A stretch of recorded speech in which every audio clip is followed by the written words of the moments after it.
Hi అండి, అందరికీ నమస్కారం. ఇప్పుడు నేను మీకు ఎక్స్ప్లెయిన్ చేయబోతున్నటువంటి కాన్సెప్ట్ దేని గురించి అంటే సైనిక్ స్కూల్ నోటిఫికేషన్ అనేటటువంటిది రావడం జరిగింది. సో అయితే ఆ యొక్క నోటిఫికేషన్లో కొన్ని ముఖ్యమైన విషయాల గురించి మనం డిస్కస్ చేద్దాము. ఓకేనా, చూడండి అయితే. So first of all Sainik school notification అనేటటువంటిది ఎప్పుడు వచ్చింది అనే విషయాన్ని మనం చూసుకున్నట్టయితే చూడండి, online submission of application forms మనకి ఎప్పుడు స్టార్ట్ అయిందంటే అక్టోబర్ స్టార్ట్ అయిందండి. ఎప్పుడు స్టార్ట్ అయిందండి? అక్టోబర్ 10 స్టార్ట్ అయింది. అక్టోబర్ 30 వరకు మనకు టైం ఇచ్చాడు. ఓకేనా, మళ్ళీ చెప్తున్నాను చూడండి, అక్టోబర్ 10 స్టార్ట్ అయింది, అక్టోబర్ 30 వరకు టైం ఇచ్చాడు. ఓకే, యాజ్ ఏ పేరెంట్గా ప్రతి ఒక్కరు కూడా డేట్ని గుర్తుపెట్టుకోండి. మీకున్న బిజీ షెడ్యూల్లో డేట్స్ మర్చిపోయి కానీ అప్లై చేయడం కానీ మర్చిపోతే తర్వాత ఈ 1 ఇయర్ కోచింగ్ తీసుకున్నటువంటి అంతా కూడా వేస్ట్గా పోతుంది. ఫస్ట్ ఆఫ్ ఆల్ డేట్స్ అనేటటువంటివి చాలా జాగ్రత్తగా గుర్తుపెట్టుకోండి. ఈ మధ్యలో అప్లై చేయండి, వీలైతే వెంటనే అప్లై చేయడానికి ట్రై చేయండి. ఓకేనండి, సో డేట్స్ చూసుకోండి. నెక్స్ట్ పాయింట్ చెప్తున్నాను చూడండి. ఈ సెకండ్ పాయింట్ మనకు అవసరం లేదండి. సో దాని గురించి తెలుసుకోవడం కూడా మనకు ఉపయోగం లేదు. సో అయితే ఎగ్జామ్కి అప్లై చేసేటప్పుడు మనం ఆన్లైన్ ఫీజు అనేది సమ్ ఉంటుందండి. అది ఎంత అనేది కూడా వాడు చెప్పాడు చూడండి. జనరల్ వార్డ్స్ లేదా డిఫెన్స్ వాళ్ళకి లేదా ఉంటారు కదా ఓబీసీ వాళ్ళు, సో వీళ్ళు ఈ 3 కేటగిరీస్ కూడా ఫీజు ఎంత పెట్టాడంటే 850 రూపీస్ పెట్టాడండి. సో అదే ఎస్సీ ఎస్టీ వాళ్ళకైతే 700 రూపీస్ ఫీజు అండి. ఓకేనా, సో ఈ ఫీజు అనే విషయాన్ని జాగ్రత్త గుర్తుపెట్టుకోండి. 850 రూపీస్ అయితే జనరల్ వాళ్ళకి లేదా ఓబీసీ వాళ్ళకి లేదా డిఫెన్స్ వాళ్ళకి. అదే షెడ్యూల్ క్యాస్ట్ కానీ షెడ్యూల్ ట్రైబ్స్ అయితే ఫీజు అనేది 700 రూపీస్. ఓకేనా, సో అయితే ఇక్కడ దాకా అందరికీ అర్థమైంది కదండి. నెక్స్ట్ చూడండి, correction of details filled in application form on website only. So అంటే మనం ఇక్కడ ఈ పాయింట్ మనకి ఏం చెప్తుందంటే, కరెక్షన్ డేట్ అంటే మనం అప్లై చేసాము, ఏదైనా మిస్టేక్ జరిగింది, అప్లై చేసినప్పుడు ఏదైనా మిస్టేక్ జరిగితే సో దానికంటూ పర్టికులర్గా మళ్ళీ సమ్ టైం అంటూ వాడు ఇస్తాడు. ఆ టైమే ఇది చూడండి. మనకి 2nd స్టార్ట్ అయింది. ఎప్పుడు స్టార్ట్ అయిందండి? 2nd స్టార్ట్ అయింది. ఎప్పుడు 2nd స్టార్ట్ అవుతుంది నవంబర్ 2nd అంటే నవంబర్ 4th ఎండ్ అవుతుంది. అంటే మనకి ఈ డేట్స్ మధ్యలో మీరు ఏదైనా చేంజ్ చేసుకోవాలి అని అనుకుంటే మాత్రం ఈ యొక్క డేట్స్ మధ్య జాగ్రత్త గుర్తుపెట్టుకోండి. ఈ డేట్స్ మధ్యలో మనం చేంజ్ చేసుకోవచ్చు. ఓకే, నెక్స్ట్ చూడండి, downloading of admit cards from NTA website. Admit కార్డ్స్ని మనం డౌన్లోడ్ చేసుకోవచ్చు. ఎప్పటి నుంచి అనంటే వాడు ఇస్తాడు. అయితే ప్రజెంట్ ఇవ్వలేదు చూడండి. Will be announced on the NTA website later. అంటే ఇక్కడ దీని మీనింగ్ ఏంటంటే ఎన్టీఏ వెబ్సైట్ నుంచి మనం అడ్మిట్ కార్డ్స్ అనేటటువంటివి డౌన్లోడ్ చేసుకోవచ్చు. అయితే ఇప్పుడు ఇంకా రాలేదు. మనం అప్లై చేసుకున్న తర్వాత ఎగ్జామ్కి 1 వీక్ 10 డేస్ ముందు అడ్మిట్ కార్డ్ అనేటటువంటిది డౌన్లోడ్ అవుతుంది. సో అప్పుడు మనం ఏ వెబ్సైట్కి వెళ్ళాలి అంటే ఎన్టీఏ వెబ్సైట్కి వెళ్ళాలి అని వాడు చెప్తున్నాడు. క్లియర్. నెక్స్ట్ చూడండి, డేట్ ఆఫ్ ఎగ్జామినేషన్. ఎగ్జామినేషన్ ఎప్పుడు ఉంటుంది అంటే మంత్ ఆఫ్ జనవరి. ఎగ్జామినేషన్ ఎప్పుడు ఉంటుందండి? జనవరిలో ఉంటుంది. ఎగ్జామ్ ఎప్పుడు ఉంటుందంటే జనవరిలో ఉంటుంది. లాస్ట్ ఇయర్ ఏప్రిల్ జరిగింది. లాస్ట్ ఇయర్ ఒక ఇయర్ ఏప్రిల్లో జరిగింది, మిగతాది ఎప్పుడు కూడా జనవరిలో జరిగింది. సో అందువల్ల మీరందరూ కూడా ఏప్రిల్ మైండ్లో పెట్టుకోవద్దు, జనవరిలోనే ఉంటుంది ఎగ్జామ్. జాగ్రత్త చూసుకోండి.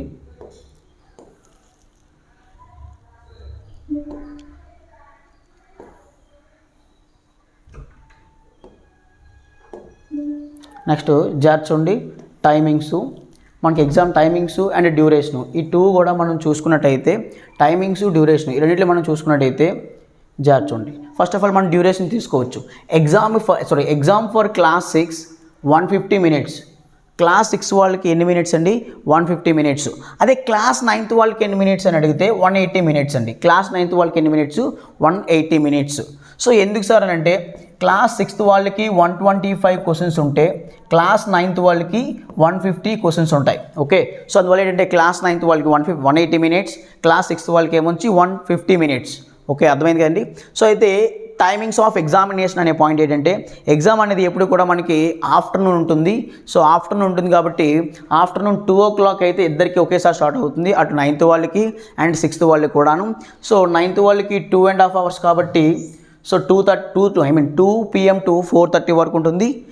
9th క్లాస్ వాళ్ళకి అయితేనేమొచ్చి 2 PM to 5 PM వరకు ఎగ్జామ్ అనేటటువంటిది జరగడం జరుగుతుంది. ఓకేనా, క్లియర్. నెక్స్ట్ చూడండి, వెబ్సైట్స్. నెక్స్ట్ పాయింట్ చెప్పేది వెబ్సైట్స్ ఏంటంటే మనకి వాడికి క్లియర్గా ఇచ్చాడు చూడండి. మీకు ఒకసారి కనిపిస్తున్నా లేదు?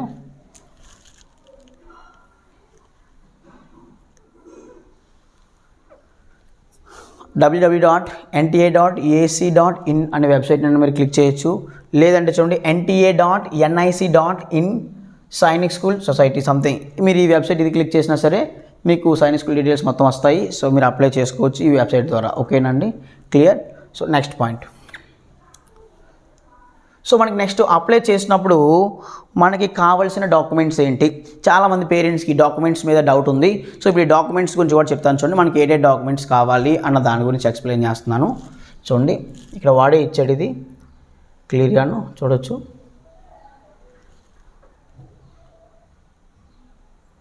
ఓకే, డాక్యుమెంట్స్ ఏం కావాలి అని అన్నప్పుడు ఫస్ట్ చూడండి, register online unique email ID and mobile number. First మన దగ్గర ఉండవలసింది ఏంటంటే email ID and mobile number, ఈ 2 కూడా ఉండాలండి. సో చూడండి, ఫస్ట్ మనం రిజిస్టర్ అవ్వాలన్నప్పుడు ఈ 2 కూడా మనకి మెయిన్ చూసుకోవాలి. నెక్స్ట్ వాటితో పాటు నెక్స్ట్ మనకు కావాల్సినవి ఏంటి అని అంటే స్టూడెంట్ యొక్క ఫోటోగ్రాఫ్. చూడండి వాడే ఇచ్చాడు, క్యాండిడేట్స్ యొక్క ఫోటోగ్రాఫ్ ఉండాలి. సో ఇక్కడ మనం అప్లై చేసి ఒకవేళ మనమే అప్లై చేసుకుంటే దానికంటే ఒక సైజ్ ఉంటుంది కదండి కేబీలోని. సో ఆ సైజు కూడా వాడు ఇచ్చాడు, చూడండి అది చెప్తున్నాను మీకు. ఇక్కడ మనం ఒకవేళ అప్లై చేసుకుందాము అని అనుకుంటే file size 10 KB to 200 KB ఉండాలండి. ఓకేనా, ఒకవేళ డౌట్ ఉంటే రాసుకోండి మీ దగ్గర. So file size 10 KB to 200 KB. ఓకేనా, సో ఇది ఉండాలి స్టూడెంట్ ఫోటో అయితే. అలాగే క్యాండిడేట్ సిగ్నేచర్, ఒకవేళ స్టూడెంట్ యొక్క సిగ్నేచర్ తీసుకున్నట్టయితే, అంటే అప్లై చేయడానికి సిగ్నేచర్ కూడా అవసరం అండి. సో సిగ్నేచర్ తీసుకున్నట్టయితే ఒకవేళ అప్లై చేసుకున్నట్టయితే మీరు దీని యొక్క ఫార్మేట్ 10 KB to 50 KB మధ్యలో ఉండాలి. ఓకేనా, 10 KB to 50 KB మధ్యలో ఉండాలి. అది కూడా JPG ఫార్మేట్. క్లియర్. ఎప్పుడు కూడా ఫార్మేట్ అనేటటువంటిది JPGలోనే అడుగుతారండి ఎగ్జామ్లోని అప్లై చేసేటప్పుడు, జాగ్రత్త చూసుకోండి. నెక్స్ట్ తర్వాత క్యాండిడేట్స్ యొక్క లెఫ్ట్ హ్యాండ్ థంబ్ ఇంప్రెషన్ కావాలండి. క్యాండిడేట్ యొక్క లెఫ్ట్ హ్యాండ్ థంబ్ ఇంప్రెషన్ కావాలి. మీ డౌట్ వస్తుంది నెక్స్ట్, సార్ ఒకవేళ లెఫ్ట్ హ్యాండ్ లేకపోతే సార్, ఎస్ అండి, వాడు క్లియర్గా ఇచ్చాడు, రైట్ హ్యాండ్ థంబ్ అయినా సరే మనం అప్పుడు తీసుకోవచ్చు. ఒకవేళ లెఫ్ట్ హ్యాండ్ ఉంటే లెఫ్ట్ హ్యాండే యూజ్ చేయాలి అని అయితే మాత్రం వాడు క్లియర్ చెప్పాడు. ఓకేనండి, ఒకవేళ లెఫ్ట్ హ్యాండ్ లేని వాళ్ళకి అప్పుడు రైట్ హ్యాండ్ యూజ్ చేసుకోవచ్చు అని చెప్పేసి వాడు కింద మెన్షన్ చేశారు క్లియర్గానే. ఓకే, సో చూడండి ఇప్పుడు దాకా చెప్పినవి ఏంటి, email ID and phone number, next candidates యొక్క ఫోటో, క్యాండిడేట్స్ యొక్క సిగ్నేచర్ అండ్ క్యాండిడేట్ యొక్క లెఫ్ట్ హ్యాండ్ థంబ్. ఓకే, 5 అయ్యాయి. క్లియర్ కదండి ఇక్కడ వరకును. నెక్స్ట్ జాగ్రత్త చూసుకోండి. నెక్స్ట్ ఏంటంటే డేట్ ఆఫ్ బర్త్ సర్టిఫికేట్. ఏంటండి, date of birth certificate. Student యొక్క డేట్ ఆఫ్ బర్త్ సర్టిఫికేట్ కూడా ఉండాలి. క్లియర్, స్టూడెంట్ యొక్క డేట్ ఆఫ్ బర్త్ సర్టిఫికేట్ ఉండాలి, జాగ్రత్త గుర్తుపెట్టుకోండి.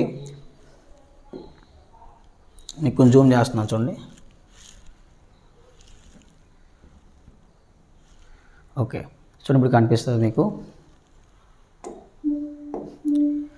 Date of birth certificate and domicile certificate. Sir domicile certificate అంటే ఏంటి సార్?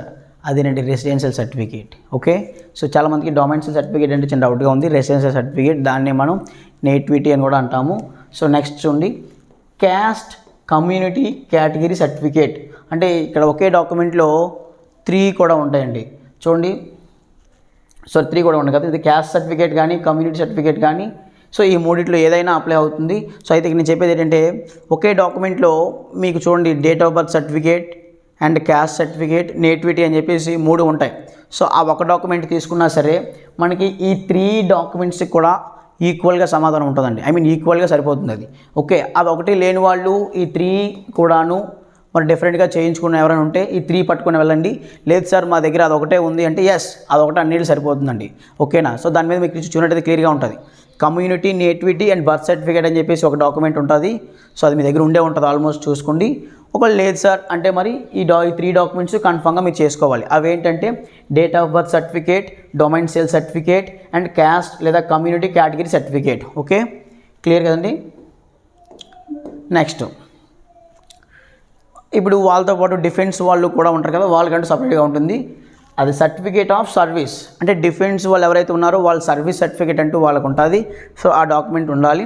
ఒకవేళ వాళ్ళు కాకుండా డిఫెన్స్లో నుంచి బయటకు వచ్చేస్తారు కదా, ఎక్స్ సర్వీస్ మ్యాన్ అంటాము, వాళ్ళకైతే చూడండి వాడు క్లియర్ చెప్పాడు PPO certificate. So ex service మ్యాన్కి అయితే ఉండే డాక్యుమెంట్ ఏంటంటే PPO సర్టిఫికేట్. సో ఈ డాక్యుమెంట్ని మీరు అప్లోడ్ చేయాలి. ఓకే, జాగ్రత్తగా గుర్తుపెట్టుకోండి అందరూ కూడాను.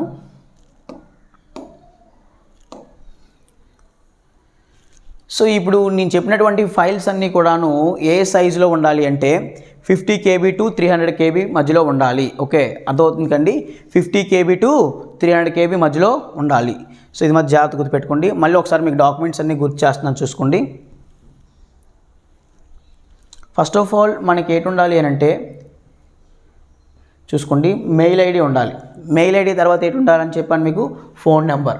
మెయిల్ ఐడి తర్వాత ఏంటి ఉండాలండి, ఫోన్ నెంబర్ అని చెప్పాను. చూసుకోండి, mail ID 1 and mobile number 2.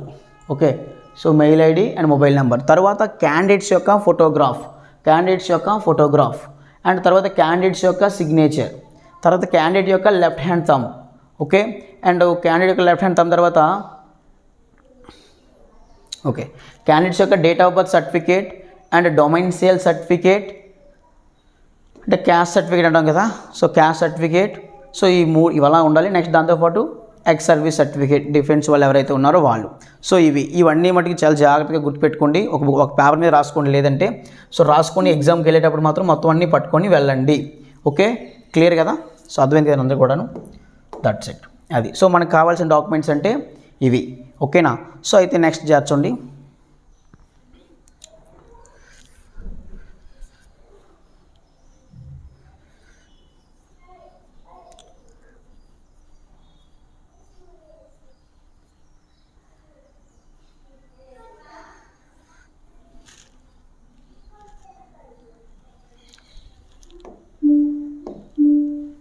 మనకి ఇక్కడ డేట్స్ కూడా ఉంటాయి కదండి, అంటే డేట్ ఆఫ్ బర్త్.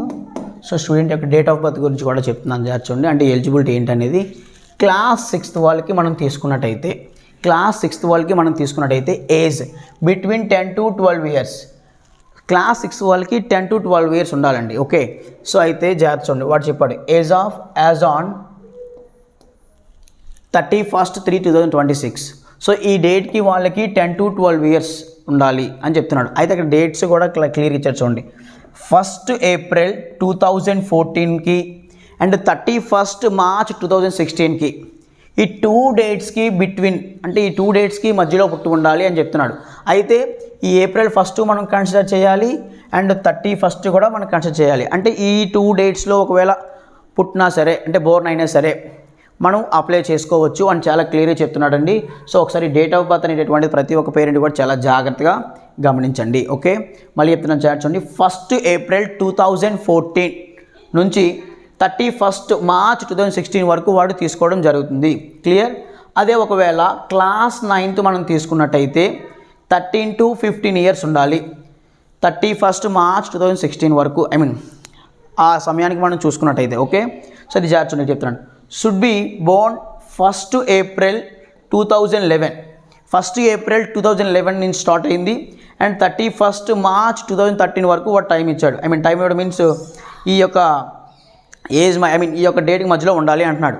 సో ఈ 2 డేట్స్కి మధ్యలో ఉండాలి, లేదా ఈ 2 డేట్స్లో ఏ డేట్లో పుట్టినా సరే మనం అప్లై చేసుకోవచ్చు అని చెప్పి వాడు చూడండి. బోత్ డేస్ ఇంక్లూజివ్, అంటే ఆ 2 డేస్ కూడా దాంట్లో ఇంక్లూజివ్గానే ఉంటాయి అని చెప్పేసి వాడు క్లియర్గా చెప్తున్నాడు. సో చూసుకోండి, డేట్ అనేటటువంటిది మీరు చూసుకోవచ్చు, ఏజ్ అనేటటువంటిది ఎలా ఉందనేది, ఎలిజిబుల్లా కాదా మీరు అనే విషయం కూడా మీరు తెలుసుకోవచ్చు.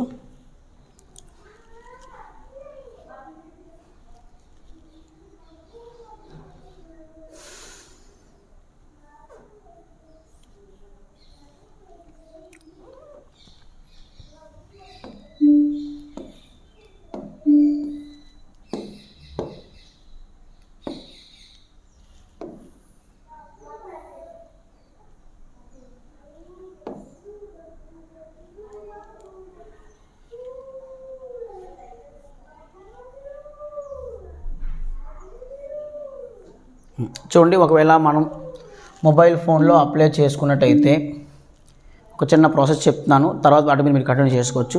ఫస్ట్ ఆఫ్ ఆల్ మనకి హోమ్ పేజ్ అనేటటువంటిది ఈ విధంగా డిస్ప్లే అవుతుందండి. ఎలాగా అంటే మనం చూసుకున్నటువంటిది ఈ విధంగా డిస్ప్లే అవుతుంది. ఇందులో 3 స్టెప్స్ ఉంటాయి. 3 స్టెప్స్ ఏంటంటే ఫస్ట్ ఆఫ్ ఆల్ ఇది చేర్చండి.